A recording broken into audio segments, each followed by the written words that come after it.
Hello there, Twitch. How are we doing today? My name is James Spencer. I am a partner solutions architect here at AWS, one of our producers on Howdy Partner. If you've been seeing the show, you're probably, used to me. Joining me again is my friend and coworker, David Daniels. How you doing today, David? How's the weather in Colorado? I'm doing great, James. The weather is awesome. It's a beautiful 85-degree day out here, nice and sunny and just perfect spring day. So definitely enjoying it. 85.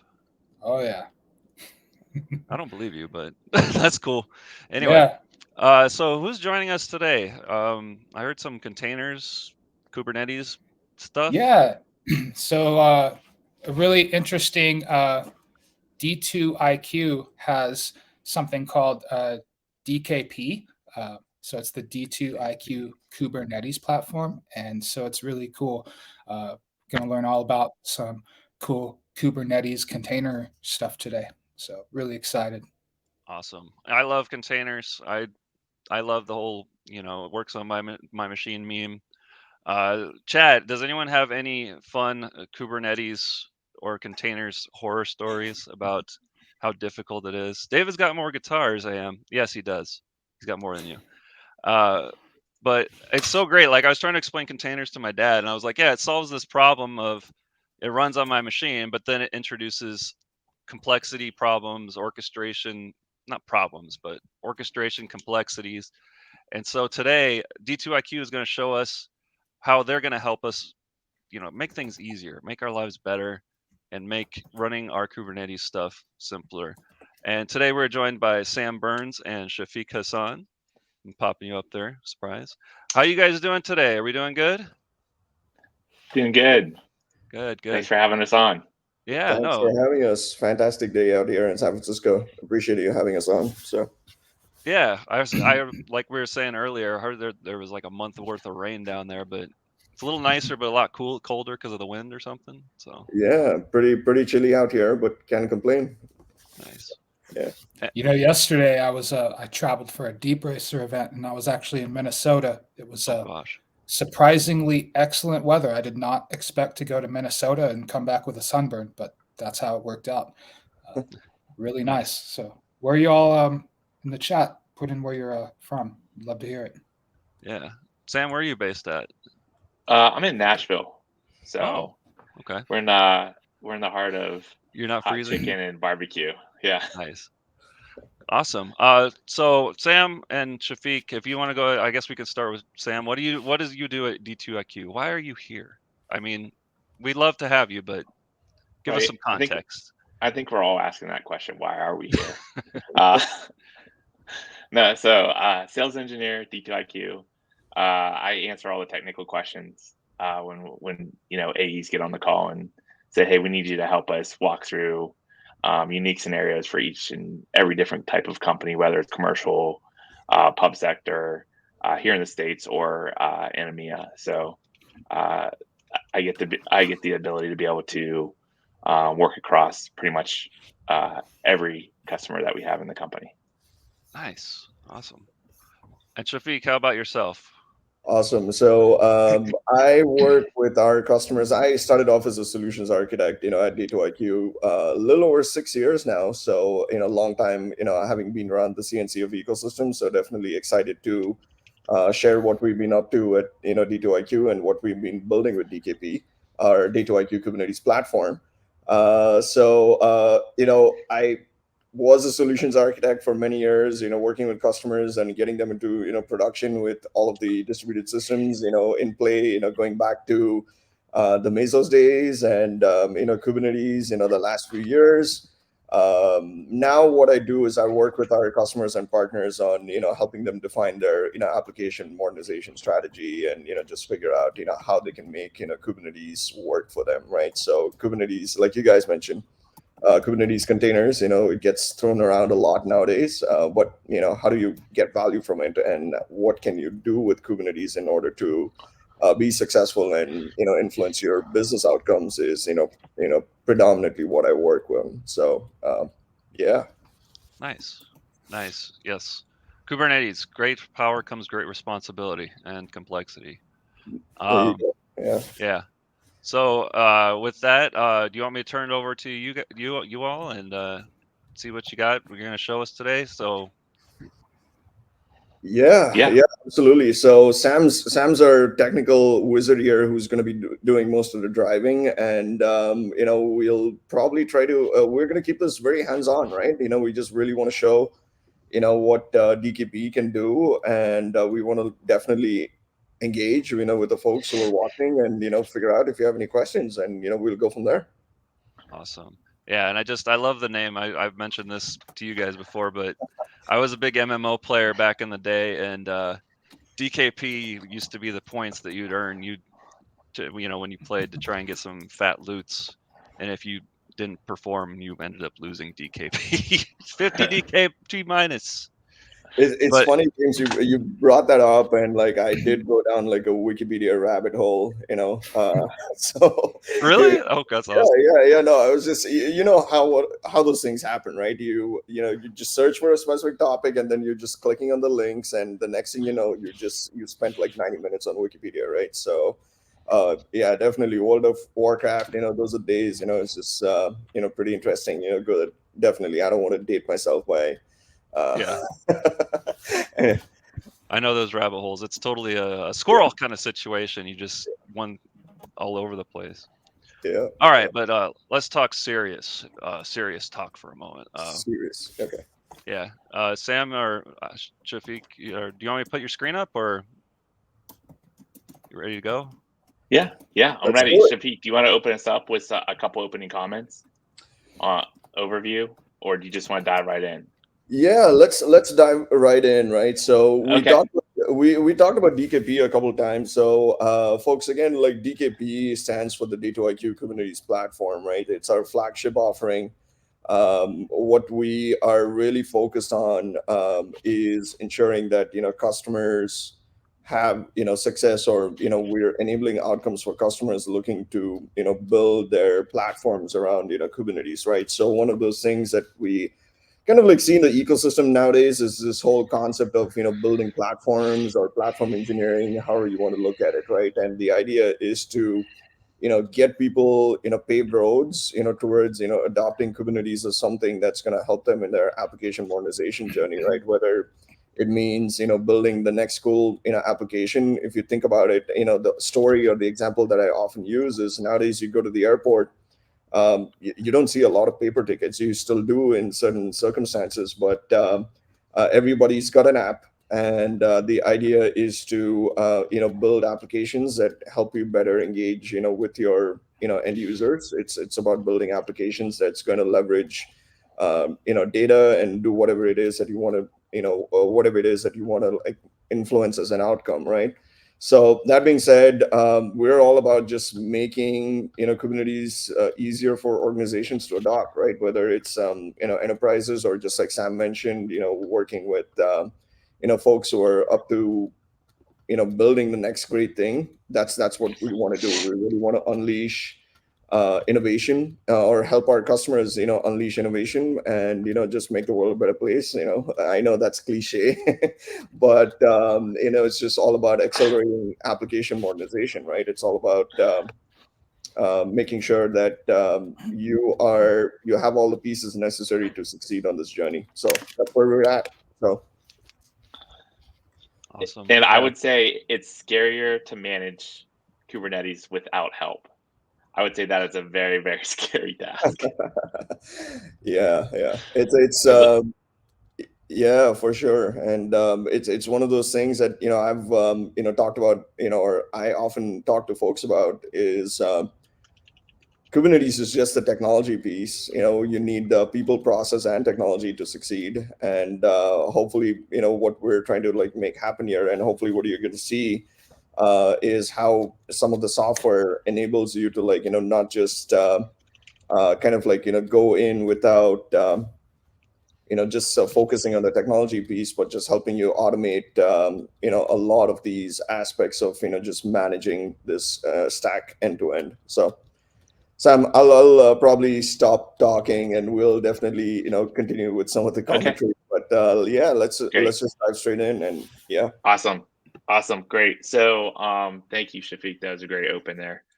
So where I usually like to start is with the CLI, because we're a very CLI first company, where we really give you the tools to quickly automate the creation of clusters in any cloud, including on-prem air-gapped environments, if with some type of Git strategy, whether that's GitLab, GitHub, in code formation, some type of tool. How many out there have used or tried to build their infrastructure with some type of infrastructure as code strategy with some of the tools that are out there today? James S. Right. Yep. Right. Very, very time consuming. Very difficult to continue to keep it updated. For example, if I want to stand up a Kubernetes cluster in AWS, what do I have to do? I have to understand AWS networking. I have to understand security groups. I have to understand, where do I want to roll that out in EC2, or do I want to roll it out on EKS? Do I want to put it on Fargate? Do I have to understand availability zones? I have to understand scaling. I have to set up my subnets correctly for addressing space. I have to be able to understand load balancing, right? Or Is that it? it keeps going, right? And that I haven't even started talking about Kubernetes yet. And that's the point, is it just continues on, and not only you're wrestling those different types of providers across the code strategy that you choose, right? And then now you've got to deal with state, right? Where's the state sitting when you deploy that infrastructure out, right? So that's been a battle that I've personally went through, for the last 3-4 years before I really committed to what we're using here as a culture here at D2iQ, and what we've moved to is we've kind of moved away from infrastructure as code, because you understand there's a lot of issues when you start going into not only deploying that infrastructure from that strategy, but also updating it from a security standpoint, right? Because when you start decoupling state from your infrastructure, if that team's not on call for the weekend and somebody has to go in and scale up a node or scale vertically, and they do that without going through that pipeline that where you're using your infrastructure as code strategy, the next time you go to run that pipeline, you're out of state. You've got some taints, right? Because what's actual versus what was driven last time is now out of sync. So now you've got to deal with that. How about versioning? If you want to release updates, security updates every 30 days for your nodes. So let's say you're running Ubuntu or RHEL or CentOS or any operating system, right? You've got to come up with a strategy with your security team to be able to move and migrate workloads that you have running inside your cluster, understand how to take down workers, replace them with updates, have them do restarts, and not interrupt those workloads, right? There's a lot of planning that needs to go into that, as well as a lot of understanding on how to do that. So I'll pause right now and see if we have any questions or any feedback. We don't have any questions in the chat at the moment, but yeah, I would like to say that I have my own personal experience. I tried to learn Kubernetes like on the fly using tutorial sites, and then I ended up using one of our other partner solutions. This was back at my old previous position, and it was like night and day. It wasn't D2iQ at the time, but I totally understand and know the power of being able, not having to know every single itty bitty part of that IAC, and then having to worry about if they're all going to be able to sync up. And oh yeah, for sure. Right. And then and that's, we're talking right now from the persona that you have the ability to be able to rip in all of that infrastructure, right? A lot of these teams that I talk to are split up for security reasons, where the infrastructure team won't have the ability to be able to touch the networks, right? They've got to go to networking. Network rips Yeah. the network in, and then hands it off to infrastructure, and now they can rip servers in, right? So there's segregation of persona for security purposes. So we haven't even talked about that yet either. So we're gonna dive into that into the CLI and talk about some of those things. So Awesome. if we're ready. So Yeah. I'm curious about tenancy. Are we going to touch tenancy at all? we could talk about multi-tenancy. Okay. Absolutely. Do you mean like different availability zones or different regions or? Yeah, just we just launched kind of recently the EKS service delivery program, and one of the big controls on there is regarding single or multi-tenancy and soft versus hard. So that's kind of where my question is. It's just kind of see what we're going to look at for that kind of thing. Okay, great. All right, yeah, we have the demo today. When we get into the UI, I've spun up 2 EC2 clusters, one in East, one in West 2, and then an EKS cluster in East 1 and an EKS cluster in West 2, and we're going to show how to deploy from GitHub across all those clusters at the same time, and then update them. Oh, sweet. Across. So with some actual live code pushes. So yeah, we're gonna run through that today. So all right. As you can see, I've just typed in DKP version. This gives me my version of what ships with DKP. You see we have a diagnose there. Diagnosis is a tool that we have today that gives our customers the ability to run a diagnostic bundle and ship that diagnostic bundle in a Jira ticket back to us so we can take a look at the cluster and see what's going on. But this is really beneficial in air-gapped environments where they might have to move this diagnostic bundle into some type of storage device and sneakernet it over to a regular network that they're able to share with us, right? Without us having access to that specific network, if that makes sense. DKP is the main CLI command, and we'll be going through some of that. Commander is our DKP UI. Convoy is Convoy Image Builder. So we assist with tools and helping you build your image out. Specifically for AWS, we would help you assist you and build out your AMI. So you might take a baseline of like Ubuntu 2004 and then run a Convoy Image Builder command against it with your username and password. And then we'll prep that image so that it is node ready to be built out and used for cluster creation. So we really walk you through from ISO all the way through up to cluster creation, but we also allow you the ability to be able to bring your own operating system. So it's BYOS, not BYOB. So yeah, that would be a little more fun, but right. No, but right. Yeah, having that oh god, what's the word? Agnostic operating system option is very nice for sure. And then you can see Mind the Gap. So Mind the Gap is this little, very, very little executable for air-gapped environments where we found a lot of our customers, when they're just starting to spin up their initial cluster, they won't have a registry stood up and running in their environment, like an enterprise registry where you'd use something like Harbor, or you might use Sonatype Nexus, or you might use something that's able to run or secure offline. So we give you Mind the Gap, and it allows you to quickly just stand up that registry right on your Bastion host and serve those containers out of a tar right into the cluster as it's building. And then it gives you the ability to be able to pivot if you decide to stand up a Harbor environment within your highly available cluster for your containers in case your containers will go to restart.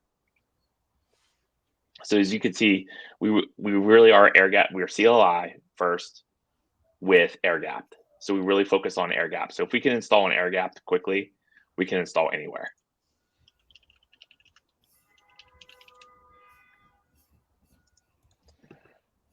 So you could type in DKP -- help, and it gives you some generic commands here. And we'll go into one of my favorite. If you want to do DKP create cluster -- help, that lists all the providers that you can choose from today. As you can see here, we do pre-provision support. The install process is a little bit different, but we can install on bare metal if you already have bare metal servers that are provisioned. We can target those servers, as well as vSphere and all the other major cloud providers.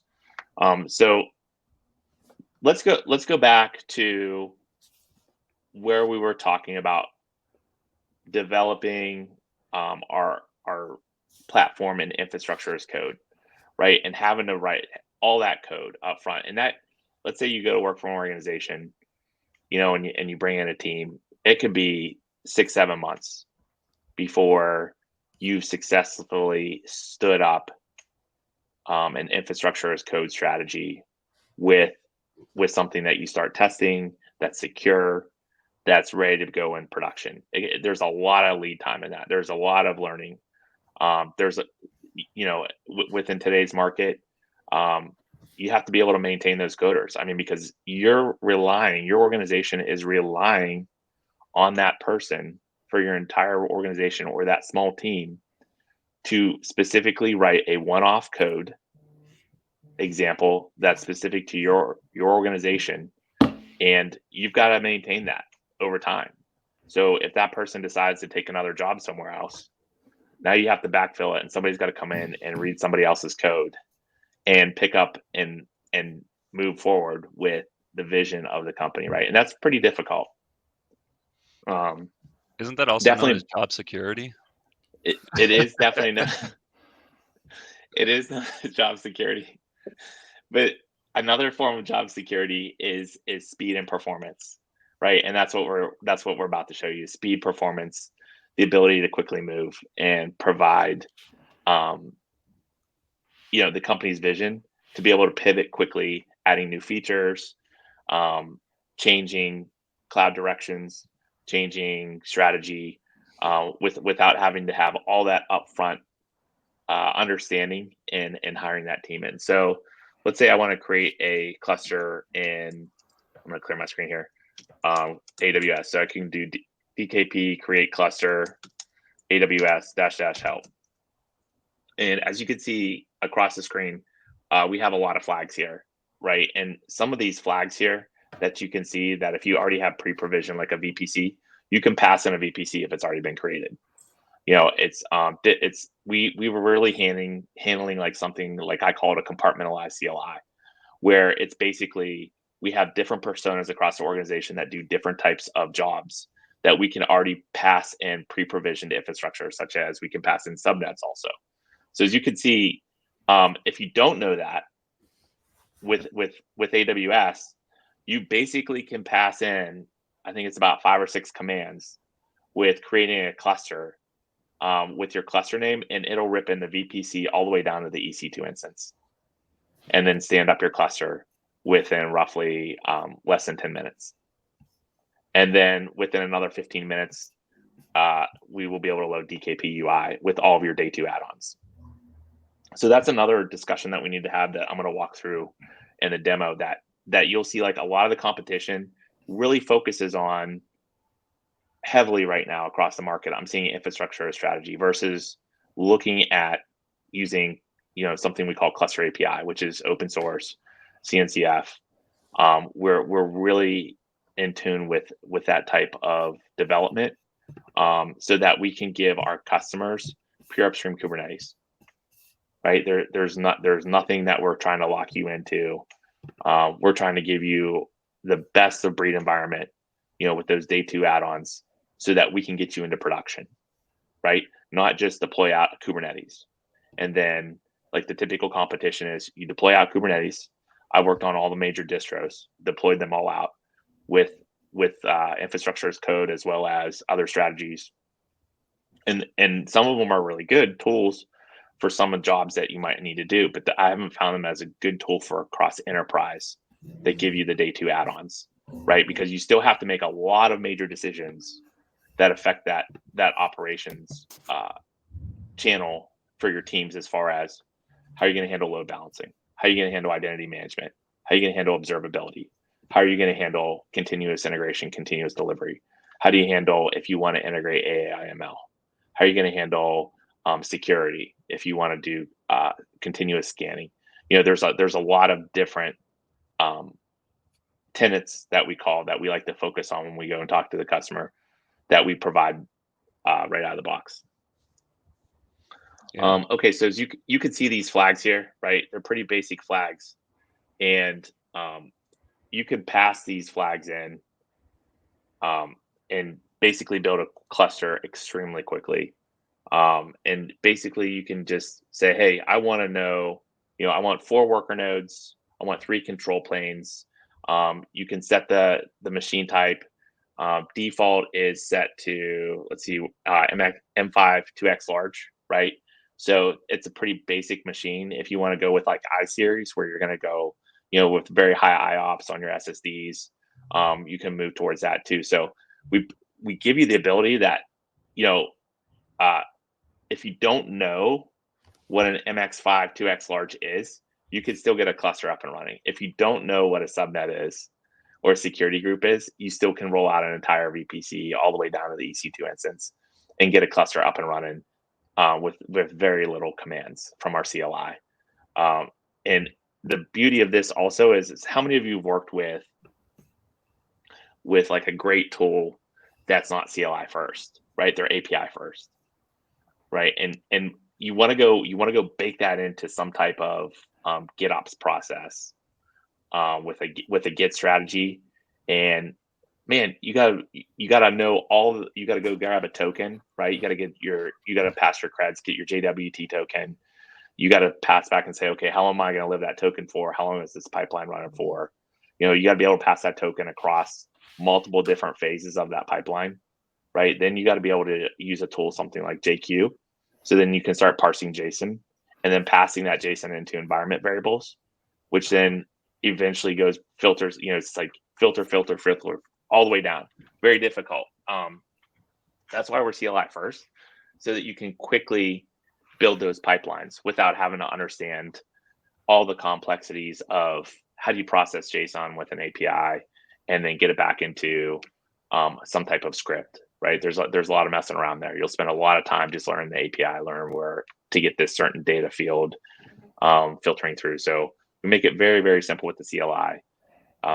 Very, very minimal commands to get up and running. And I'll show you here on the even in our doc site. If you go to D2iQ docs, it makes it real simple.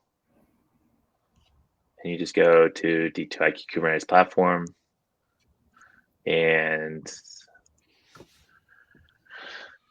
let's see, where's Sam? They're worried you're not speaking English. Who is? Oh, the chat. I'm not speaking English. No, Okay. he's just joking. But okay. no, I was gonna say real quick. It's real simple. That CLI help, DKP help you showed us earlier, like that's all like all the commands you would need to know, like, is what you're saying, versus an API. It's like, boom, this is literally it. Like, yes, all this will give you all the power to do everything. That's great. Yes. You don't need to download another exe and run the plan, or some of you might know what I'm talking about. Run a validation, or check the code out. I mean, you literally can do everything here. You can pass AMI base OS string. If you already have your AMI built, you can do a custom AMI pass and say, okay, I'm going to point to this AMI. I'm going to build, one control plane and one worker node. I wouldn't suggest that, but you can say, hey, on the control plane, here for my for the number of control planes, I can pass 3 control planes, 5 control planes, 7. I would go with the odd number. I can set the CPUs. I mean, I can go into very granular detail, but I can also scale it way back and say, okay, with a couple of commands, I can deploy a cluster out without having to know any of this. by just saying, hey, here's my cluster name, and I want to be able to deploy out on AWS. Nice. So does that make sense? And let me take a break here for a minute and see if there's any questions. No, yeah, that makes sense to me. What was I going to say? I had a question later when we come to it about EKS Anywhere, and if there was any sort of integrations with that, with running EKS Anywhere and D2iQ type stuff. Okay. I think Great. I think in the chat there was some concerns over whether you're speaking English, so they might not understand exactly what questions they actually have. So definitely encourage anyone that's kind of clueless and lost. If you got questions, just bring them up, because I've got questions too. I just don't know what they are. I'm kind of waiting for you to keep going. This is all right. No question's a bad question. We're here. Exactly. We're here. Exactly. We're here for you. I mean, I'm just talking right now. Let me stop talking and let me answer some questions. Yeah. So Kubernetes has always been kind of a mystery to me. I'm new to it, so I'm really fascinated by this. But you don't know what you don't know, right? So I'm kind of learning this right now as you're talking. I have a little bit of background just from a little bit of study, but yeah, this is I might be feeling it with some of them in the chat that might not know what their questions are. So definitely encourage anyone to speak up with some questions. My really bad analogy I always use is that Kubernetes is like a miniature version of cloud infrastructure. So it's like, even after you spin up like Sam was saying, even after you spin up a cluster, you still have to know how to do your security and your networking and your ingress and vulnerability management, all that stuff. So instead of doing it inside a VPC, which you still are, you're doing it inside a cluster. That's not the greatest analogy, but that's the way I try and make it simple to people. No, that's a great analogy. Yeah, it's exactly what it is. I mean, you can deploy, instead of deploying a service on a VM, which could take, maybe 20 minutes, 30 minutes by the time you want to get it set up, we can do deployments in minutes. Right? That's what you're getting out of this. You're going from, 30 minutes. Multi-cluster with service. Yes, it does. We support Istio out of the box today. Good question. Yeah, Istio is one of the service meshes that are available with DKP out of the box as a platform application. So that's a use case that we actually support. Nice. Thank you. Yeah, very good question. Yeah. Well, cool. Okay, so let's get out of the people. I think people's eyes are glazing over. Mine too. Let's get out of the CLI for a little bit. Get into the UI. How's that sound? Awesome. Pretty pictures. Yep. So you can see I'm bringing this to the login. We've integrated with one login, so I'll just click one login here. Nice. It's cached. Oh, maybe not. This will be so a good I know demo I love here. I love D2iQ's like scheme, like logo, like the purple. I mean, that's totally unrelated, but I think it's nice to look at. Thank you. Thanks. Purple is a pleasant color. Yeah. No, it is. I like the purple too. So it's great. So as you can see when you log in, we logged in DKP Enterprise, and this is your general dashboard that you'll see when you come inside the cluster. You'll be at the global level. Unless your creds don't allow you to be at the global level, you can be switched into your specific workspace and not see what's happening globally. So that's one thing that we do from an enterprise strategy is we really integrate identity providers into our platform to make it easy to be able to onboard your teams as well as infrastructure providers. So let's go ahead and click on clusters and take a look at what we've got going on. So if you're logged in as the global admin right now, you can see that we have a management tag here. So typically when you deploy out a enterprise strategy with DKP, what we just went through from the command line perspective would be normally used to be able to kick out your first cluster, your management cluster. And then what you would do moving forward, which is what we're going to focus on now, is you would use the UI to build your clusters. and that's, it just gets easier as we move along. It's easy for the CLI team to be able to use our CLI to kick out that first management cluster. But then once you get into the UI, it becomes super easy for a team or a person that does not know how to use Kubernetes to quickly just build a cluster with a few button clicks. And we're going to do that today and show you how that's done. So as you can see, we have different cloud providers in here, but of course AWS is our favorite. So we have a lot of AWS clusters up and running in here. So no problems here. As you can see from a security perspective, I can click the 3 dots and I can see some of the tools that are automatically installed within the cluster. I don't have admin rights to this cluster, so there's nothing that I can really do with this cluster except go in and view and see what's going on. But as you can see, like Howdy 4 was one of the clusters that I built. You'll notice the delete comes up, the edit comes up, and download kubeconfig comes up. So there's some add-ons here in the UI because I'm demoing as a restricted user today where I only have access to my specific workspace. So typically what you would do is in a larger organization is you'd want to break out different workspaces like we've broken out here. So either it's different teams or different platforms or programs or applications that you're working on.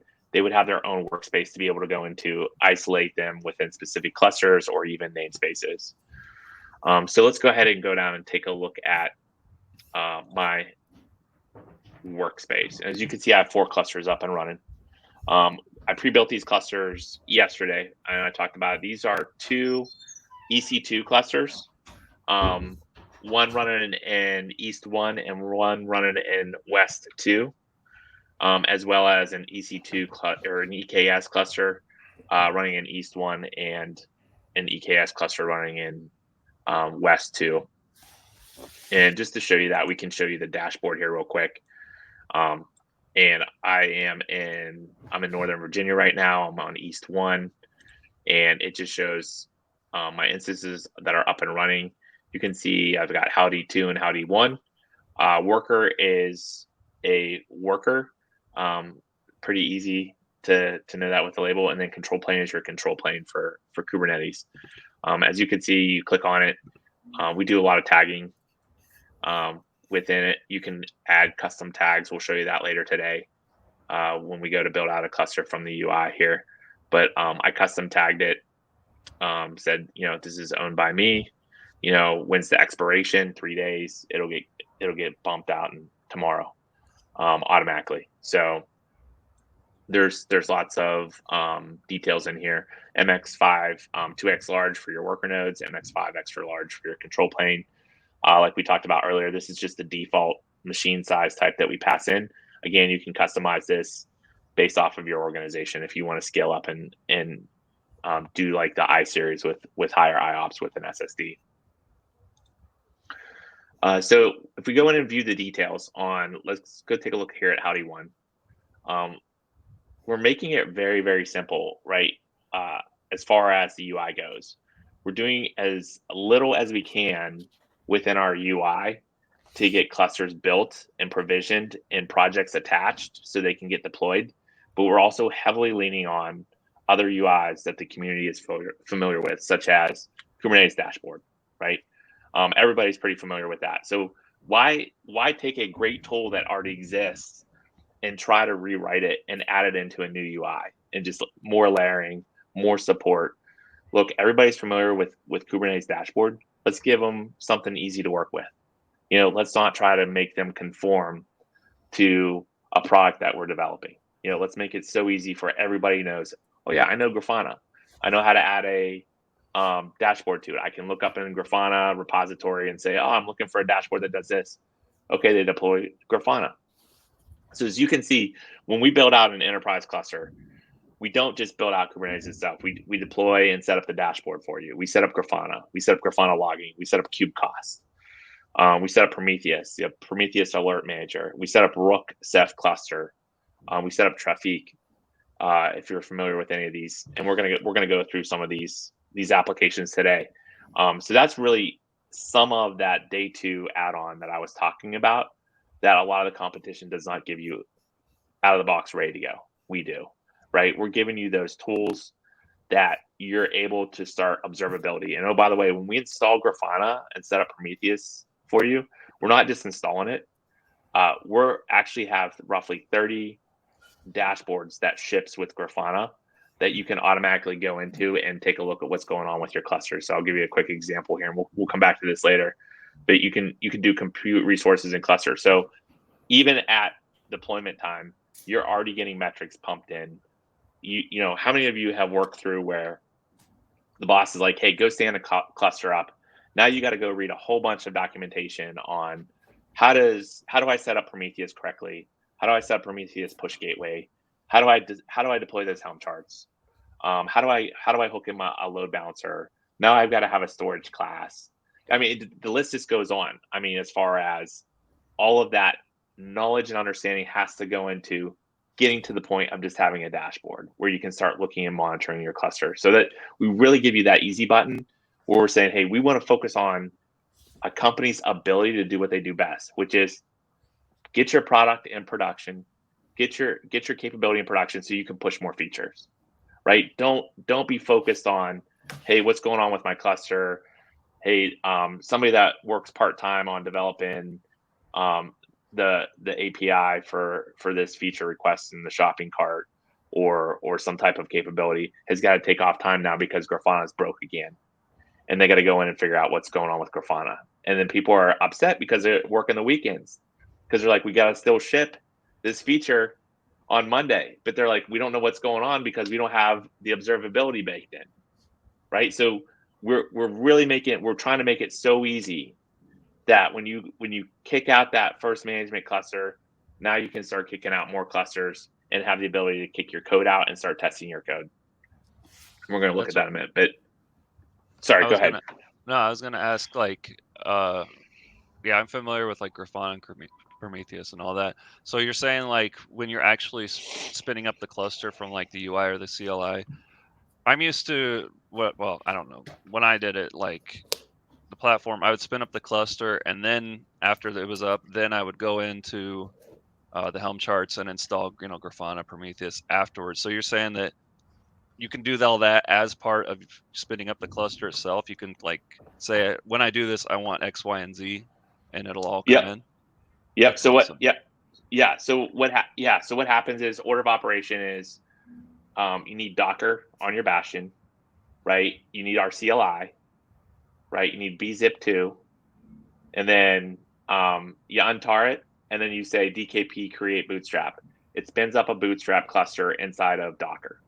Okay. Then you go DKP create cluster AWS, export my environment name for my cluster name. It starts spinning the cluster up in AWS. Okay, then you go DKP install commander. Now you get all the tools that we're looking at right now. That's it. You're done. That's it. Nice. And it's self-managed. So you can pass the self-managed flag in when you're building clusters, because we're doing a lot of the heavy lifting on the back end of it. There's a lot of complexity that's going on. Like if I had that kind cluster sitting inside of Docker on my Bastion host, it's holding all my cluster API components, and I need to pivot those components that I'm temporarily housing in the Docker kind cluster over to the management cluster, so that I can use those components again, because I'm transferring state, right? Remember how we talked about state earlier on, where state is infrastructure as code is dislocated. I might use a provider that uses like S3 bucket and DynamoDB table, right? And that's where my state lives in AWS, right? We're taking state and transferring it into the management cluster. So everything that Kubernetes needs to do is managed by Kubernetes internally. There's no external state. So if you need to scale it up, you scale it up, the state knows it. If you need to scale it down, you need to build another cluster. Everything is managed internally.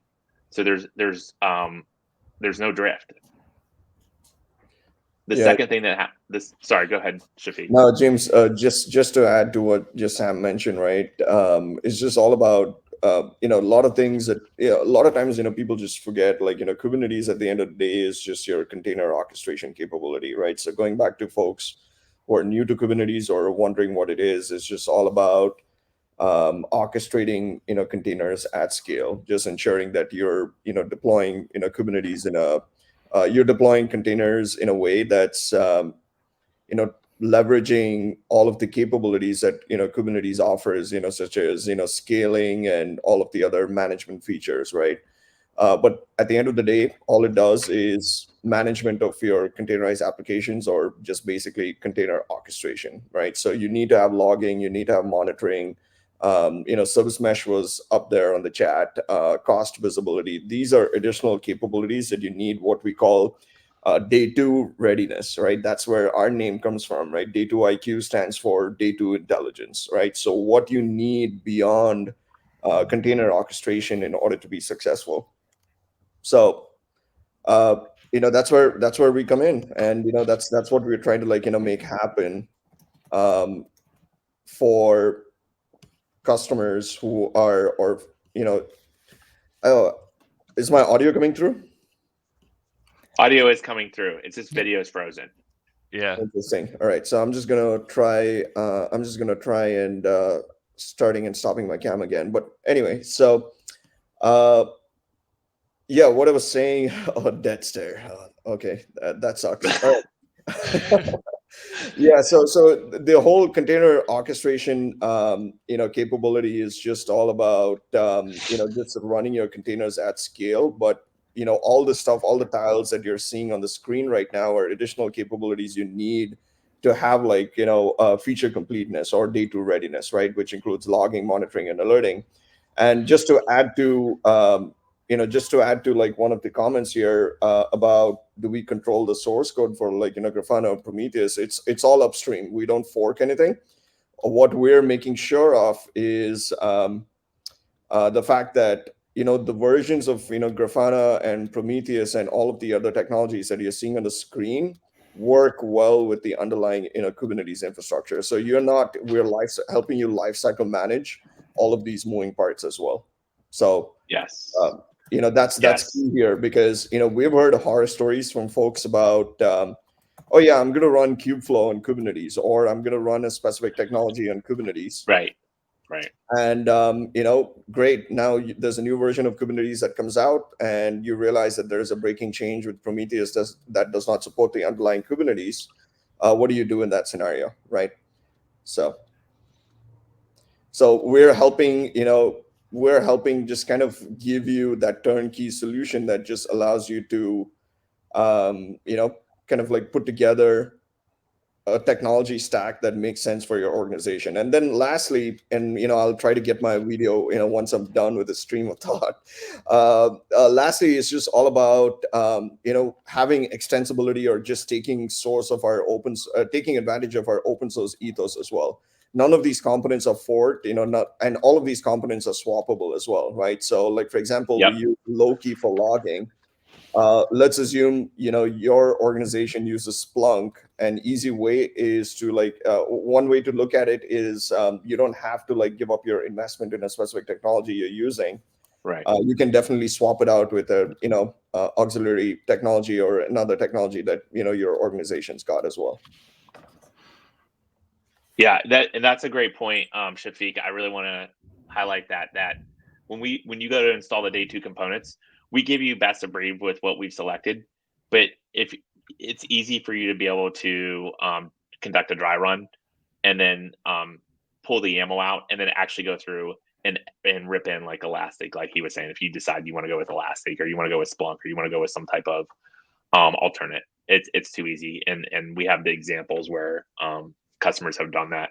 They've decided they want to go different paths. So we are prescriptive, but we're not so prescriptive that we're trying to lock you into, hey, all logging should go through this, or all observability should go through that, or identity management. Like, we're just giving you best of breed. We're making it easy for the majority of the organizations that we see out there that can't get to day two, that are still stuck on day zero and day one. Yeah, it's kind of funny how I got stuck when I started talking about day two. So, but anyway, I'm back. So, awesome. Okay, so as you can see, we just could click on the dashboard here, and we don't have to walk through all the details on the Kubernetes dashboard. We're going to come back to this later when we go to do a deployment. But basically, you can click on a namespace and go through and see everything that's going on. It gives you this beautiful UI. I'm sure lots of you have worked with the Kubernetes dashboard before, but again, very, very easy tool to use if you have to troubleshoot. Okay, so let's take a look at Grafana here. Just wanted to show you that we roughly shipped basically 30 reports that come out. They're tagged. You can look at, hey, we're using Valero. It hasn't lived long enough. The cluster hasn't lived long enough for a backup to happen, but we are running automatic backups of Valero. There's just so many tools that we're packing in to the add-ons. It's hard to cover in one session and go through every single one and every capability, but we're really covering a lot of I would say 90% of what the market needs as far as being able to get to a production ready Kubernetes.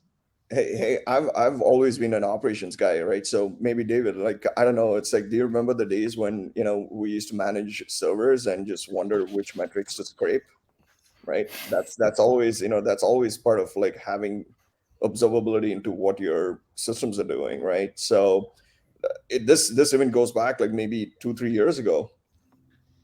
Great, you have monitoring technology, you have logging technology. It's like, which metrics do I scrape? How do I find out whether my system's healthy or not, right? So all of these dashboards are available to you the moment you install using DKP, right? It's available, pulling metrics, giving you visibility and insight, and they're completely customizable, right? So if you're familiar using Grafana, you can star dashboards. You can build your own dashboards. Again, it's all open source, right? So if you want to elevate specific metrics that are going to underpin your service level objectives, build dashboards that are going to help you, that are going to serve as your SLIs for your SLOs, right? So it's all totally up to you, and you just have like complete flexibility. And yeah, it's just all about sizing your underlying infrastructure. This is where it goes back to the configuration that Sam was talking about, right? The type of EC2 instances you want to choose, make sure that, you're attaching the right size, EBS volumes, just so that, Prometheus can kind of scrape the metrics and, persist them based on whatever, retention period that you need, right? So. Yeah, exactly. Okay, do we have any questions at this point?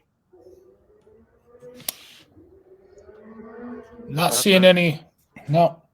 I had one a little bit. I don't remember if Grafana or Prometheus, like, you could export dashboards or anything like for admins or whatever out of the box. So does DKP have that ability? Like, if I wanted to share that, for whatever reason, if I wanted to share it with someone else? Yeah, that's a good question. Oh man, I haven't been asked that question. I'm sure it's very possible. I'd have to look that up, to be honest with you. I've done it before, but you mean just like grabbing a snapshot of where that data is at that point in time, and then sharing it off with somebody else, or actually sharing the dashboard? Just either or. Just say for whatever reason my my admin or for my stuff's costing too much and they want an explanation. What does our CPU look like? What does our our pressure look like? All that kind of stuff.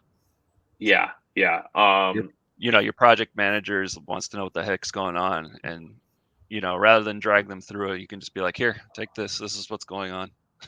Yeah. Totally. Yeah. I guess I would probably, without knowing, I'd just screenshot it. Okay. And be like, here you go. Just real quick. But I know there's an export capability. I just haven't dug into that. I've never been asked that question. I would say though, from a technical perspective, if they really want to see the live dashboard, I only wanted to give them rights to Grafana, I would log in and add them to the Grafana view group, and then just send them the link, and then they could go right to the dashboard and see in real time what's going on, or set up. They could do the drop down here and say, okay, we experienced this period, we saw this problem, and they could go in, they could select the time range and display that time range, as long as your data retention policy was in line with what the time range was. Meaning, like, if you're saying, hey, we're gonna hold 30 days worth of data, you don't want to give them a 45-day range to look at because it's gonna be a bad report. But yeah, of course. No, that's Yep. good question. That's a Good much better question. way to. I don't know why I didn't think of that. Just adding them using RBAC to just add them to the one. Like Yeah, that's what I would do, and I Yeah. just send them a link and be like, here it is in real time. You can pull it up on Yeah. your phone, your tablet, whatever you want to use, and you can access it. Yeah, those URLs are all backed by an ingress controller that we ship. So those URLs are persistent, and just like you mentioned, role-based access control. You can definitely get folks access to the dashboards that they need. Yeah. Yep. Okay, so let's take a look at KubeCost. This is probably one of my favorite tools. Here, we'll go on another cluster here. Let's see, cluster 4, and we'll grab. So this is really one of my favorite tools. Looking at the overview here, when you come to the immediate dashboard, starts off with, hey, we could save up to $852.90. So it's not just, so KubeCost is not just showing you where you're spending money. It actually starts doing some analysis on your workloads, your environments, and shows you areas where you could save, not just in Kubernetes, but also on your actual AWS infrastructure. So it'll give you a report on, like, hey, if you went with, spot instances, or if you went with reserved instances, you could save this much a month. The other amazing part that I love about this tool is, how many of you have worked in environments where you're trying to go talk to your boss and say, we think it's going to cost this much if we maintain this rate to the end of the month, right? So you're waiting for that bill to come out at the end of the month.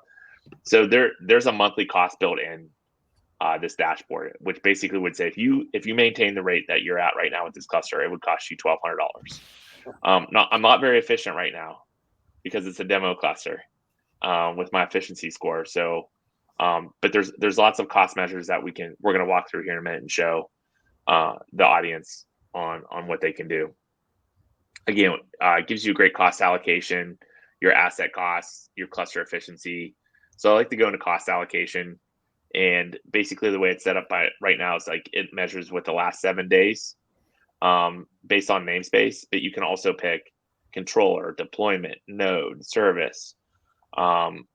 There's all different types of areas that we can look at our cluster to see where we're spending money. Specifically, if you look at my workspace, I'm spending $1730 a day on CPU, $427 for RAM. I've got a persistent volume sitting out there. Here's my total cost right now. Here's my total cost across namespaces for a 7-day period. So going in and looking at assets, you can click on the assets node here that I picked here. It'll show you, MX5, 2X large, 32 virtual CPUs, how much RAM you're using, your disk size, your load balancer, and it goes into actual costs for that type. And it's very low right now because this cluster, again, has only been up for less than 24 hours.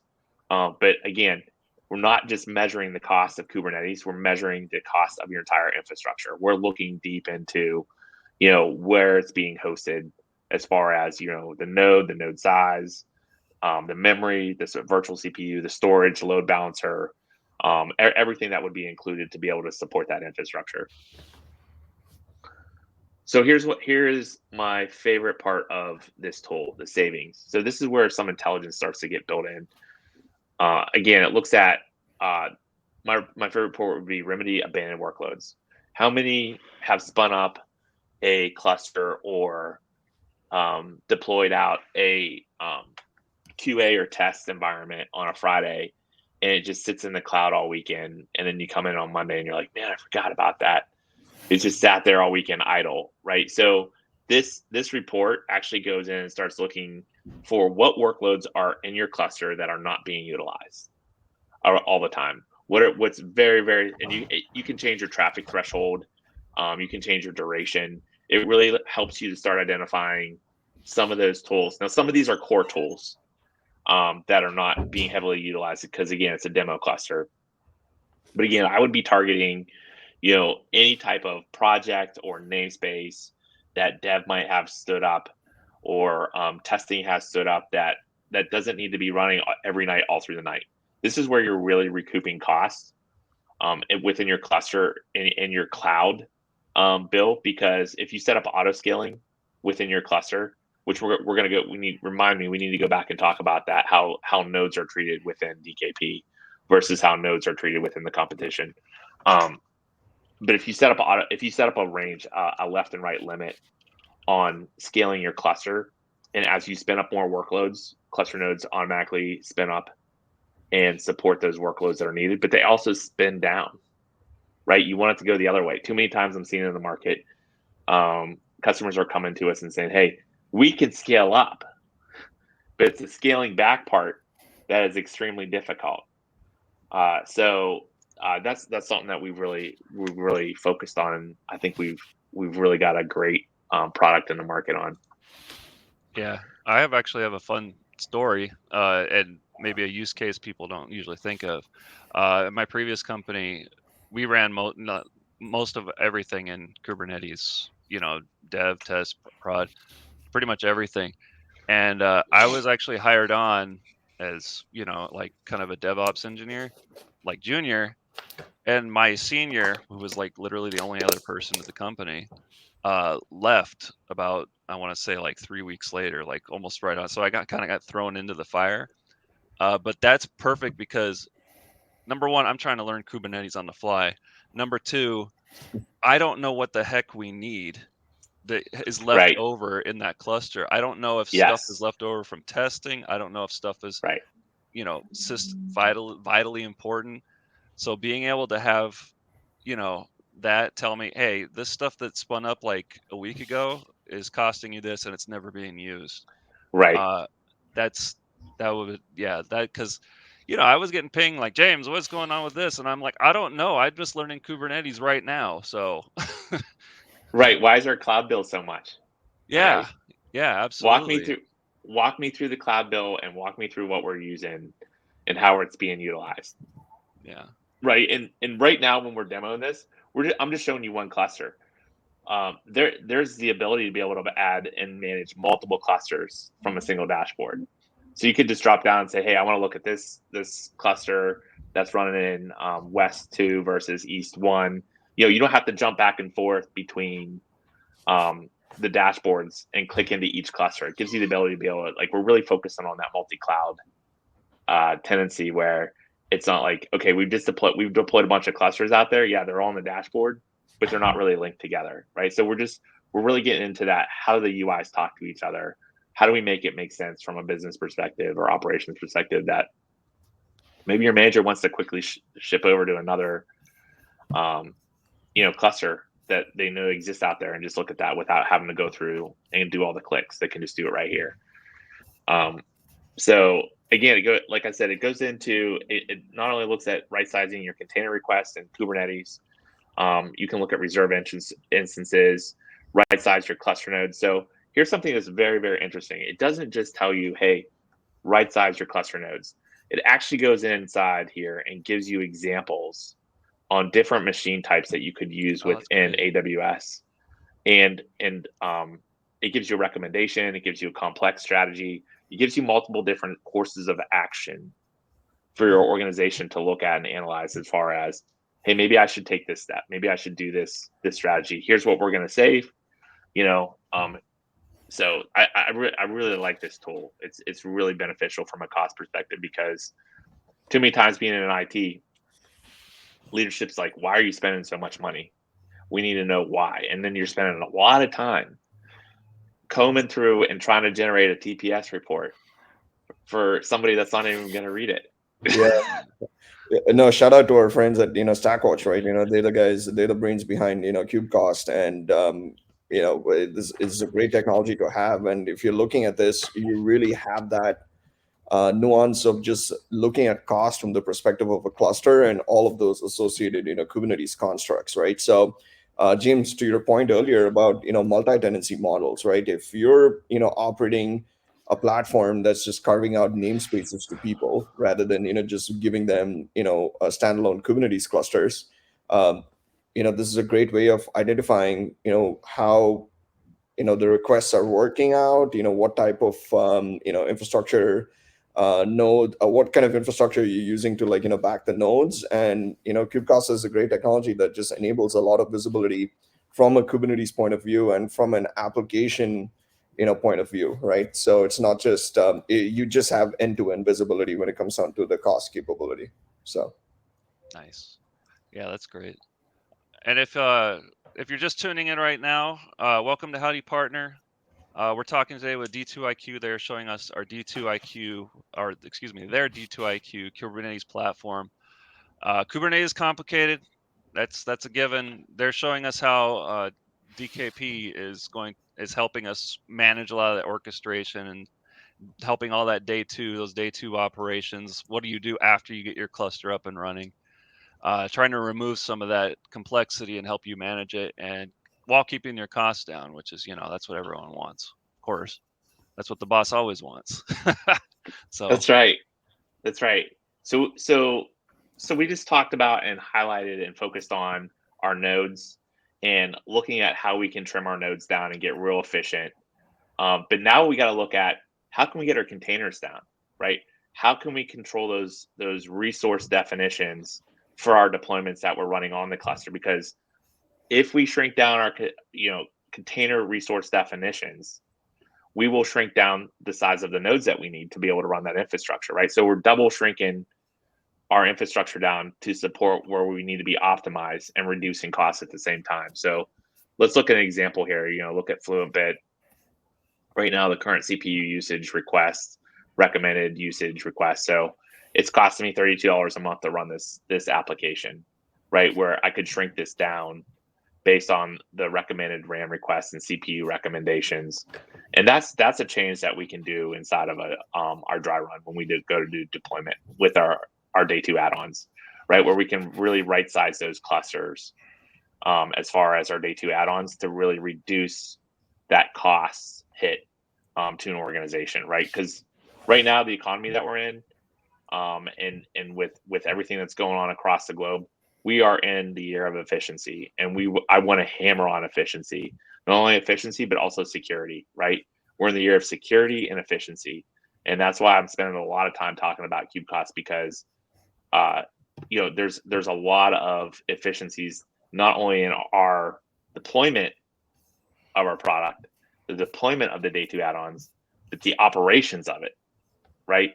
A lot of people don't talk about that. A lot of organizations in competition that we're in competition with will not talk about the operational perspective. Probably afraid to, because they're going back to the customer and say, hey, you guys figure out how you want to roll out your load balancer. You guys figure out how you want to roll out kubectl. We're taking a prescriptive stand and saying, look, we're going all the way through to operations. We're developing the use cases. We don't just want to give you a great product. We want to make it make sense for your business.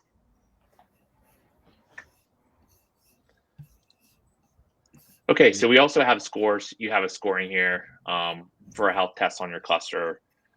Just as far as some of these metrics here, we won't spend a whole lot of time here. There's reports. You can automate reports. Again, if your boss wants an automated report that's sent out once a week or every Friday or every Monday or Wednesday, that report can be sent out, as well as alerts can be generated. You can bake in alerts. So there's reporting and alerts baked into this tool for some automation to make it easier. And it goes back to that question you said earlier with Grafana. You can just pump an email out to your boss and say, hey, here's a screenshot. Here's what we're thinking we're spending this month in dev, QA tests, ED, whatever stage you want to focus on. So again, I don't think we need to go into Rookstep cluster unless you want to, or traffic. We can go into that if the audience wants to go into that. I was going to kind of change gears and go into looking at a deployment scenario with actual live code, and then pull down code from GitHub, pull it up in like VS Code or an IDE, and then make a change to it, push that code back to GitHub, and then show how D2iQ will pick that code up and publish it in production based on mapping back to GitHub. So if everybody's good with that, we can go ahead and lean over here and look at start looking at projects. So I can build out another one, but for time's sake, I just wanted to pre-build out 2 projects, Burn Socks and Howdy Full Socks. So Burn Socks it's the lighter version, which just deploys out the UI for all the socks application, and then Howdy Full Socks is the full up application that gets deployed out. And we'll go look at that here in a second. So if you want to create a project, you just would go in here and say Howdy project 2. And what you'll notice here is you can either manually select clusters or dynamically select clusters. So this is where that GitOps piece comes in, where we talked about earlier, where I can just click this and this application will be deployed across all of these clusters inside of my workspace at the same time. I don't have to go into each cluster and deploy out my code. Vice versa. There's all different types of strategy. I could spend hours talking about deployment strategies on Kubernetes, about all the way down to like Shafique was talking about earlier, creating namespaces for specific, branches, within a project, and giving that dev, setting it up for that dev to that branch. So it's like, hey, I've got dev, test, QA, DE, non-prod, and they've got their own individual namespaces on a cluster, goes out, pulls the load balancer IP. They're testing across, teams are testing across all the same code. You're not touching prod, everything is segregated within the namespace. So that's really what we focus on, is having the ability to rapidly push code out and listen for those changes. So again, we could just, we can click out to here and just select all the clusters that we wanted to be able to deploy to, and then we can continue the project. So from a UI perspective, when you kick out a project, how many times have you kicked out your code and you end up tying it back into the community Grafana dashboard? So now you're up at the cluster level, or you're up at the enterprise level, and you're trying to find the dashboard that's specific to your API calls or your front end, right? Or you're trying to get metrics on your specific container. So we make it easy down at the project level that we'll just deploy Grafana logging, Loki, and project logging out on your specific application, so that you have the ability to go in and look at your specific metrics for what you have deployed within your project. So we're really shrinking down that scoping as far as from a time perspective, that you don't have to go hunting up at the root level, up at the cluster level to see what's going on. For continuous deployment, what we got going on here? Just refresh here. So basically we can attach a GitOps source. As you can see, we can pick up GitOps sources, or we can do Helm releases.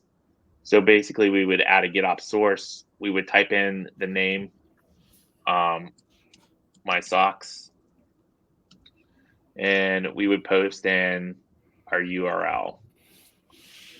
Whoop, I want to go back here. So basically we have this repository sitting out on GitHub with the sock shop. I would copy this, grab this, throw it in the repository URL. I'm going to pull it on main branch. I have different strategies. I can do it based on commit. I can do versioning. I can do tagging, all different types of strategies here for when I'm pushing code. Then I could do the path, which would be sock shop front end, because I would just want to quickly deploy the front end out. And then if I have Git secrets that I need to pass, I can do that also. So I could save it and it'll start pushing that out. You can go across the board here. It shows what clusters it's going to deploy to. It can show you what roles are attached, role bindings, config maps. If you need to attach a config map, let's say you need to be able to deploy a WordPress app, so it needs to be stateful. You need to be able to pass off your username, your password as a secret, right? Because that's the best practices, is creating those secrets, which is the next tab here. You create your secret here, pass off your database username and password, and then pass that config map off. so that it automatically gets picked up by if you're using something like MySQL. Again, you can change your quotas and limit ranges here. This is something that we just saw inside of QCost, where it is saying, hey, back down your CPU and your memory because you're spending a lot of money on resources that you're not utilizing from your cluster. So you can go in here, you can edit this, you can shrink it down, you can raise it up. There's a whole bunch of different ways you can skin this up. Network policies. So we do employ something called OPA, Open Policy Agent, right? Which really locks down from a security perspective how you want to deploy and really puts guardrails. We could spend weeks on OPA. I'll give you a quick example. Would be where you could just deploy a rule. You could create a network policy or rule where you could constrict deployments for container images coming out of Docker. Okay, so like let's say you're very secure. You just want to make sure that nobody ever deploys a deployment inside of your cluster with a Docker image. Maybe you want to use something like Bitnami. So you could say, okay, if somebody writes a Helm chart, tries to deploy it inside of their project, and the image is trying to get pulled from Docker, block it. It'll never get pulled. It'll just be stuck in container creating the whole time. So there's lots of security policies and rules that we have built in or possibilities here that you will be able to lock down your environment. So as you can see, we deployed this application out to all 4 clusters. So we can just go back to clusters and we can grab a cluster here. We'll just grab Howdy 1. And I like to go over to namespaces. And what did I name this one? Howdy Project 2. So when you hover over top of it, you just click on it and it takes you directly into the Kubernetes dashboard, which takes you directly to the deployment. So it gives you like that visual, quick click, hey, what's going on? So this is already deployed. It looks like we're good. We want to take a look at our services, and there it is. Within less than 5-6 minutes, we were able to deploy out our sock shop UI. Now I have the full deployment if you want to see that, but as you can see, with a couple clicks, I'm able to start just deploying code out. So now as a developer, all I really have to do is focus on committing code back to my repository. I don't have to understand Kubernetes. I don't have to understand even how to go in and set up my GitOps flow. Somebody in operations could do that. They could set up, hey, tell us what branch you want me to set it on. Do you want version tagging? Or how do you want to deploy? Like, you tell us. So when you go to push your code, you could do it like you could do a CI skip, or you could just do, push it in and boom, it automatically picks it up. So technically, you could have multiple projects across different types of branches in the same repository, so that different members on your team could test multiple different aspects within your feature deployments. So do I have any questions? I'll pause for that. I was going to ask, so when you were setting that up earlier with the GitHub repo, like that it's going to detect any of those commits and roll them out after Yep. the build is complete. That seems so simple. You didn't have to set up any like webhooks or anything. Nope. Wow. Okay. Yeah, it is. So that's the whole point. If you walk out of this this 2-hour briefing, I'm like most people, 30 minutes I'm baked. But no, if you take anything out of this, it's a couple clicks, and you don't have to understand Kubernetes, and you can have your application deployed. And you don't ever have to touch it again. You could say, hey, I can be in, point it to my dev branch, point it to my test branch, hand it off to the test team. Every time it goes to a change control board, and change control board approves removal from dev to test or QA. It bumps it in there, picks it up, continuous deployment happens. Boom, I'm ready to start testing it. So let's take a look at that. So what I did was, let's see, clear this out. So I have that branch pulled down for sock shop right here. So we'll take a look at this, the front end here, and we'll look at the deployment YAML, and we'll see that we have, we've set 5 replicas for the front end right now. So I'm just using something like Visual Studio Code, and let's change it to 8. And then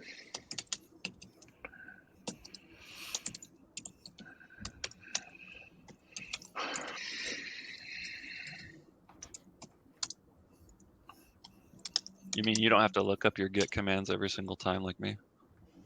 no, I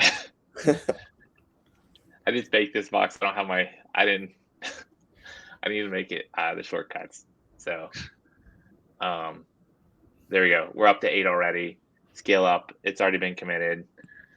So what we'll do now is we'll go out here and we'll watch this for a minute. So we got 1, 2, 3, 4, 5 pods, or 5 containers running in our pod. So in a couple of minutes here, we should see another 3 pop in here, and it's going to start scaling it up. And what I'll do is I'll keep this open just to show that there's, it's going to continue to persist while it's scaling up. Okay. There it goes. It kicked. So there, that quickly, it's kicking 3 new pods. And as I go into the application, you see that there's no interruption, right, within my front end users as I'm starting to scale up, and I can scale down the other way. So it's something I've really focused on in demoing, is because how many of you have been in position and operations in IT where, man, you got to update something and then you've got to send an email out where you're like, there's going to be a schedule outage, and it doesn't go like it was supposed to. And now it's going days instead of a couple hours, right? And you're trying to roll back, and it's a mess. That's one thing that I really focus on is, how do we update? Does it affect the end user? No. Can we scale up and scale down without affecting the end user? Yes. Just real basic stuff that we really have focused on as an organization. Does it ever with our actually product. go the way it's supposed to? You mean actual? No, yeah, does it ever actually go the way it's supposed to? Like you said, when something doesn't go the way it's supposed to, like it never does, right? You can always expect it to be broken. Yeah, you can. I mean, when I do all my demos live. Mm-hmm. I don't do any canned demos. No, so, I'm not talking about your demos. Like, yeah, when you're trying to do an update or something. Absolutely. Yeah. If you don't do regression testing, and you don't send it through the proper performance testing, if you're just gonna wing it and throw it out there, and you haven't actually walked through simulating your environment, sure, it's gonna you're gonna have a high failure rate. But if you and see, that's another huge issue that D2iQ solves, right? Going into organizations, and you're trying to replicate environments that you're operating in, right, to test incorrectly, right? Kubernetes gives you a phenomenal tool to build ephemeral test environments quickly, right? How hard would it be to replicate 30 servers in an AWS environment, and how costly would that be? Versus now all I have to do would be stand up 30 containers, right, which takes me minutes, versus it could be a day, or at least 2, with a really good team to set up everything correctly with the networking, storage, security rights. Now I can just log into my dashboard. I can push my 30 containers out in my project workspace, and test it, and guess what? Trash it when I'm done with it. And the cost is significantly lower. We're talking 60 to 70% reduction in costs when you start looking at ephemeral work environments. I mean, how many of you went to work for a company where they're like, you can't touch, we have 900 servers sitting out there, and 600 of them are snowflakes for the dev, test, and prod, or non-prod teams, right? And they're getting crushed on cost because, and now you've got security vulnerabilities, right? Because now we don't touch this server with updates because if you change it, because I haven't been writing security first code strategy, it's going to wreck all the features for that. We need to test security last, right? We're security first, right? How quickly can you just update your container, change your container image out, inject your code, and test it within minutes. Right? Hey, David, that's the point of GitOps, right? You just saw Sam do the git commit and git push, right? So yeah, that's it. That's all I care about. So you know who broke what now. So yeah. Right. I mean, literally when we get on calls with companies, and I'm talking to higher level execs, I won't go through all the CLI. I won't go through what we went through for the first hour. I'll go right to this. I'll say, look at this. Watch this. Click cluster. Click add cluster. Click create cluster. Pick AWS or EC2 or EKS. Scale your pods up or nodes up here. Pick your machine type. Pick your region. Create. Boom. Starts provisioning. All the day 2 add-ons automatically pack in on it. You don't need, and that's even the simpler thing. Once you stand up that management cluster, right, it reduces a step for adding all your day 2 add-ons, right? When you initialize a management cluster, you have to run DKP install commander, which gives you all your day 2 add-ons. Now that I have my management cluster up and running, I'm just a printing factory with clusters all day long. And I even want to build ephemeral clusters. I want to cluster up for 20 minutes, if I want to test it, and I'll rip it back down and I'm done. That's it, all the way down, and it deletes it all the way. The VPC, it cleans everything out inside of AWS. So you have no artifacts that you have to go into and clean out. Yeah, that's awesome. Questions? I'm seeing, I mean, you've got what you're showing me with the Kubernetes management itself is really cool, but I particularly like, the graphing and how everything was customizable for the metrics. That's really helpful because, what one person uses may not apply to what another person needs or uses, and the cost breakdown, like those are huge. I think those are really, both of those features are kind of going an extra mile and really kind of making this stand out. Yeah. Thank you.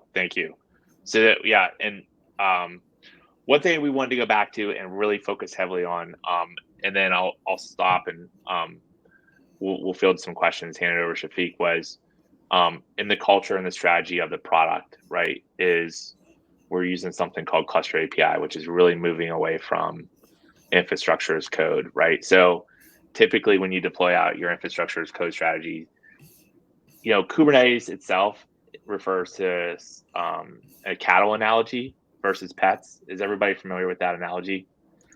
Cattle versus pets? I'm not, actually. No. Okay, it'd be like you have your favorite dev server sitting up on AWS, and it's your pet, man, because you just don't want anybody to touch it. You don't want anybody to update it because you spent days getting that thing up and running, and you finally got the security, the IAM team to give you the security rights that you needed to open ports up on it for your firewall. I mean, you don't want to touch that thing because, man, you got to go through another 3 weeks to get that stood up, and it's going to hold you back from doing development work. So that's a pet, right? So a cattle, treating your project like cattle is more like what Kubernetes does. It's like I could just stand a container up with what I need within seconds, and then kill that cattle off, right? Kill that container off, right? Because I don't like this analogy anymore. All right, we'll move on. No, I'm just kidding. Yeah, the whole point is everybody loves their pets. I've got dogs. I love my pets, right? Very valuable to you, right? The whole point about this is like traditional cloud infrastructure. If you're not on Kubernetes, you're treating it as a pet, right? You want it to continue to live because you don't want that thing to die. You've worked on it. You spent weeks getting it into production, and now it's so difficult to work on. It's difficult to update. It's from a security strategy, it's a nightmare. for your IAM organization. Mm. So that's Kubernetes as a whole, but there's a disconnect, right? There's a disconnect in the culture and across businesses from what I'm seeing across our competition is when they go to set in the nodes are still pets. The nodes are not cattle because you still have to write some type of versioning strategy when you want to go update RHEL or you want to go update Ubuntu or you have your monthly updates with some type of configuration scripting tool, right? Where you have to understand, okay, I need to stand up more control planes. So you go out and you provision more control planes inside of your infrastructure as code strategy and more worker nodes to shift workloads over so there's not an interruption. Then you update or you shift over to updated clusters or nodes, right? There's a huge amount of overhead in that, right? Because you're going back to the drawing board. You have to understand, all of the intricacies of that operating system within Kubernetes and updating, 7 nodes at least, right? So remember how I told you Cluster API has state, managed by Kubernetes. Now, instead of writing some type of configuration script and strategy, you could just pass off, let's say you use some type of tool that automatically allows you to build out AMIs that are updated. You pass that new AMI off to Kubernetes and it rips its own control plane and worker nodes out in real time with 0 to maybe a couple seconds of delay when it's doing that update. So if I want to update, and I really focus on this in the public sector. So let's say I have we're an ambassador in CNCF as far as doing hunting and looking for critical and high vulnerabilities across Kubernetes, right? But that also translates down to the operating system because if you're not secure in your operating system, you're not secure on Kubernetes, right? So if you have a vulnerability that like something comes out in RHEL, right? And let's say it's going to take, 4 to 5 months to fix that vulnerability, right?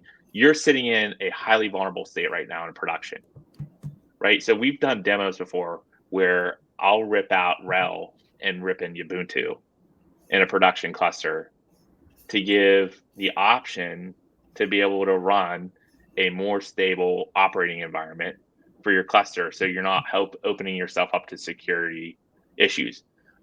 How difficult would it be to write the infrastructure as code strategy for that, for ripping out a different operating system into Kubernetes and changing it over everything, right? That would be a pretty good task. That might take months to change your strategy. We could do it in minutes. I can literally hand a new Ubuntu AMI off to Kubernetes and it rips its own control planes and worker nodes out and updates itself without any type of special configuration management. Nice. So we're really, really focusing on, cluster API, security, scaling, ease of standing up clusters, deploying your code, adding more features, because we want to support your business and getting what you do best out there first, not everything that it takes to get out there. You also are Jonathan in the behind the scenes mentioned that you mentioned part of the difficulty of instead of Kubernetes using IAC and having to deal with IAM and specifically like adjusting all that IAM stuff. And he mentioned OIDC and SAML integration is really easy, and you can handle RBAC just straight from the UI and things like that. I don't want to, if we have more to show, and we don't have time for it, that's cool. Ahead. But no, I think we should transition over to the audience 100%. Okay. Yeah. If you could show us or talk about what that integration looks like, that'd be cool. Yeah, sure. So just go to global and click identity provider. And then cool. Oh yeah. What you would do, you would just add your identity. So I'm not an admin on this cluster. And I did that on purpose to show, hey, I can deploy this out. But there'd be a plus button here. You would just hit a plus button, and then you could add basically any SAML OIDC OAuth provider here, and then bake that into your cluster very quickly by going into creating new groups right here. And then it would all authenticate. So again, an example would be like, I'm going to stand up a Keycloak service, and I want to be able to hook Active Directory into Keycloak, so I can add. I create a JWT client token on Keycloak. I then go add that into this this front end dashboard here, and then I would basically log out, and then the next time I go to log in, there would be a little Keycloak button here. I click on that. It redirects me to Keycloak. I authenticate in Keycloak, and then I come back in and I add groups based on, like, 2 simple groups would be like an admin group and a read group. So maybe I just have a manager that just wants read only, goes in and can read only on a workspace. And then I have an admin group, so it's pretty quick. It's very, very quick. It's very easy to use. Once you get to this point, and that I have not found that in the competition where it's super easy to be able from an enterprise perspective, if that makes sense. Yeah, it does to me. Jonathan So again, also says it's super simple. Yeah, he says the CLI OIDC integration is his favorite part as an SRE. So Okay. oh yeah, and then also, yeah, we wanted to touch on, you mentioned comparing how you create nodes in DKP versus the competition. Yep. If that was something else you want to touch on. Yeah, no. So again, yeah, it goes back to, it blends in with the security talk we just had, where again, we're not using infrastructure as code, where you would have to build out or loop through an AMI, and maybe you want to set different AMIs for control plane versus worker because you have different ports, or there's different strategies as far as, do you have FIPS enabled? There's all types of different tools where, again, as time goes on, you have to continually update that infrastructure, and we just pass off an image in AMI, basically to cluster API. It takes over and it builds out the control planes and worker nodes based on how many we send it by number. You don't have to have an understanding of how to attach a specific NIC. Like ENS 160 or ENS 192, or setting up boot order correctly. There's none of that. It's just, hey, here's an AMI. It's been kibbed. It's used Convoy image builder. It's been prepped for Kubernetes. Just grab it, build a cluster. You're ready to go. Oh, I need to update that image. Okay, go ahead and update it. Run your pipeline on whatever security tool you use to scan it. Make your change. Kib it again, push it out to the AMI as an AMI, hand it off to Kubernetes, it updates itself. It's that quick. There's no code checkout. Hey, I got to get review on this before we're going to have an outage because I got to shift parts workloads off the cluster because we're 80% on workers, and I need a strategy to take down this node pool at this time, and there's a whole lot of planning that just kind of goes out the window when you just it becomes very simple as far as from a security perspective, and even scaling. You can send in a left and right limit, meaning, hey, I want to run a minimum amount of these workers in a node pool, and a maximum amount of workers in this node pool. So you could do, like, let's say 4 is your min, 12 is your max. As your Helm deployments scale up, if you have scale up built into that, the cluster itself automatically starts scaling up. It just starts building more Ubuntu images, and then adding itself into the cluster within 5-6 minutes per node. It's just spinning up more nodes, and then when you're done, it spins it back down, so that you're not getting that huge bill at the end of the month where you forgot you had 12 nodes out there running. Yeah, love when that happens for sure. Cool. Well, this is great. Is there a chat? Is there anyone out there? Anyone have any questions for our experts? Any questions about? Doesn't have to necessarily be about DKP specifically. Just anything Kubernetes containers related, or life advice. I mean, just anything as we're kind of getting towards the end here. Hot chicken. Does anybody like hot chicken? Love hot chicken. Nashville style hot chicken. Oh God, yeah, you're in Nashville. Yeah, That would be great. yeah. I'll come visit sometime and you can show me. So yeah, so what would you recommend then? Is there any like go to? In Nashville, so it typically goes Hattie B's, then it goes Prince's. But then I would have to say that anybody that I've had over for a barbecue where I've cooked it, I've always been number one. So I got to tell you, I beat Hattie B's out. Wow, I've been to the Hattie B's in Vegas. Yeah. Okay. Yeah, when I was at reInvent, I stopped by there. That was pretty cool. Yeah, I soak the chicken in pickle juice. So it gives it a huge, like, it's Hattie B's recipe on the outside. Okay. But it's pickle juice chicken brined for like 3 days on the inside. Nice. Yeah, I didn't even think of that. Interesting. Cool. Ice Tray says that sounds amazing, and it does. I agree. Cool. This is awesome. I love it.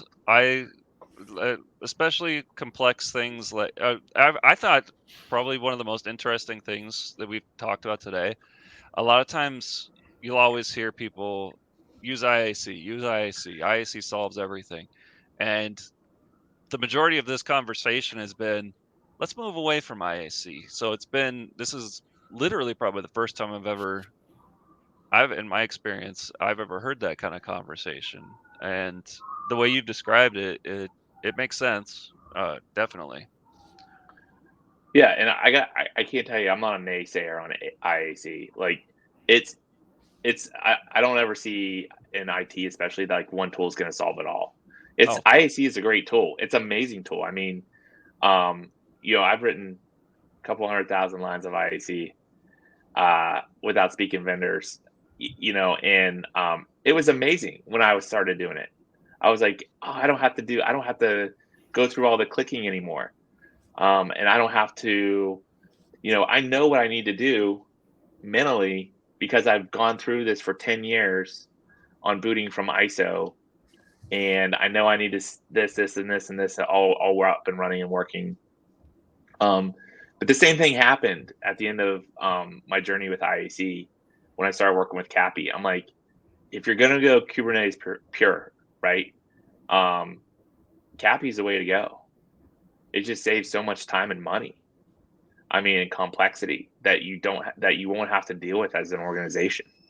It blew my mind when I went through a Cappy install for the first time. It's like, I think it was probably like when people move from, you can only put one operating system on a server, to now you can put on how many operating systems can you put on a server now? I mean, it's just like, it's that revolutionary in my mind, because I've just seen teams spend millions of dollars in IAC in 6 to 7 months. They've gotten nowhere, right? And they're frustrated. They don't have anything deployed on them. Like, I come in 60 minutes on site, and I'm like, I have you up and running in 60 minutes. And they're like, oh man, this is unbelievable. So. Yeah, anything that saves that amount of time is obviously going to be much better for the majority of use cases. As you said, there's a different tool for every use, but sure. The best tools are the ones that are going to cover the most use cases for sure. Yeah, right. And the community around Cappy just, it continues to grow, right? We just have like the concept of providers, and we target, a lot of the infrastructure, options as, first class objects, right? So if it's AWS, or if it's another cloud provider, or if you're working on-prem and you want to work with bare metal, or if you're running an OpenStack cloud, I don't know, right? So It's Right. all you get the same experience, right? The idea is, just like Kubernetes made it easy to orchestrate containers, where you declare your desired end state, and Kubernetes is responsible for ensuring that declared state, does not drift. Right. Customer API just takes that same ethos and applies it to the operation of Kubernetes clusters itself. So it's a little meta, right? Where, just like Sam mentioned, you don't need to have a human, intervene when there is a service interruption or a degradation of a Kubernetes, worker node. The control loop that comes with, CAPI is perfectly capable of detecting that, hey, I lost a worker node and I'm just going to replace it, right, based on your Yep. desired end state. So there's a lot of goodness in the way DKP is architected, and the fact that we're leveraging CAPI to like target a lot of these infrastructure providers, AWS and EKS as well. It's pretty cool. So we're glad we got the chance to show this off. Don't forget, we Yeah. could deploy on Snowcone. Really? Oh wow. Oh yeah. Yeah, it's Oh yeah. the Snowball Edge Yeah, devices. Snowball. Yep. Yeah. Yep. Totally. We could put it on That's- Snowball. and then just carry it around, and wherever you can plug it in, basically, you'd be Right. good to go. Oh, Yeah, I wow. got Kubernetes in my backpack. Yeah, so yeah, you hear about folks deploying Kubernetes clusters at retail locations, at Chick-fil-A's, stuff like that, right? So there are use Yeah. cases for all of that. And yeah, the path is, again, what Sam mentioned. We really want to put everybody on a path to value, right? What makes sense to you? What are you trying to solve for? Forget trying to figure out the intricacies of Kubernetes or operate etcd Right. in production, right? So Yeah. I know. I always stress that when talking to customers and partners is I'm not going to try and sell you something I don't think you need, or Yeah. something that wouldn't be of use to you. So Right. that's a great philosophy to hear from you guys as well. Okay. Well, looks like we're coming up on time. If there's any last second questions in the chat, you can throw them in while we're wrapping up here. Go ahead. If you want to you can find D2iQ on their webpage. It's pretty easy to find, D2iQ.com. I've dropped some free trials in the chat. If you want to connect with myself, David, or Shafique on LinkedIn, you can find us pretty easily on there. You will not be able to find Sam though. He's a off the grid kind of guy, which is kind of interesting for being in tech. But that said, if you want to connect with any of us, ask us more questions. Ask us if you want to talk about a demo for your company. Definitely hook up with us. Looks like Don't forget our favorite part, James. What's our favorite part? What's that one? You know how we love surveys around here. Oh, our survey. Yeah, don't forget the survey. Yeah, I'll drop that in the chat one more time. Please fill out our survey. We can't do any better if we don't know what we're doing wrong. There's known knowns, known unknowns, and unknown unknowns. That's what my friend AM has so wonderfully told me. So please let us know what we can do better. Sam, Shafique, thank you for coming on. And we will look forward to seeing everyone next week. Next week, we actually have a special Howdy partner. We're bringing on Mr. Rahul Kachar, and he's going to be showing us the partner paths in the AWS partner network, and the different paths, the different processes to getting to your different stages, validated, differentiated, etc., and the different kind of benefits that come with that, and co-branding, all those things that go along with being part of the partner network, which D2iQ is, and they're one of our largest and more tenured partners, and we love having you guys. So with that, I guess we can sign off, and thank you all for coming. Hope you enjoyed the show. Please fill out the survey if you get a second, and happy trails. Thanks for having us. Thanks.